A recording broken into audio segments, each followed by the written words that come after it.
నమస్కారం అండి. శారదాంబ శ్రీ జ్యోతిష్యాలయం యూట్యూబ్ ఛానల్లో జాతక విశ్లేషణ అనే అంశాన్ని ప్రతిరోజు జరుగుతూ ఉంటుంది. ఈరోజు ఒక విశ్లేషణకి వస్తే, లగ్నాధిపతి ఏ భావంలో ఉంటాడో ఆ భావాధిపతి వక్రత్వం తీసుకుంటే వీరి యొక్క జాతకంలో లగ్న బలం తగ్గుతుందా కాదా అనే విశ్లేషణకు వస్తే, లగ్నాధిపతి ఏ భావంలో ఉంటాడో ఆ భావాధిపతి వక్రత్వం తీసుకుంటే ఆ లగ్నము 50% మాత్రమే పనిచేస్తుంది. దీనికి వీరు చిన్న వయసులో బాగా కష్టపడుతూ ఉంటారు. చదువు కాస్త ఇబ్బందిగానే వస్తుంది.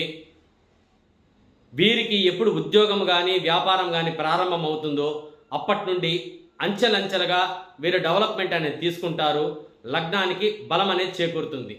నమస్కారం. ఈ వీడియో నచ్చితే లైక్ చేయండి, షేర్ చేయండి, సబ్స్క్రైబ్ చేసుకోండి.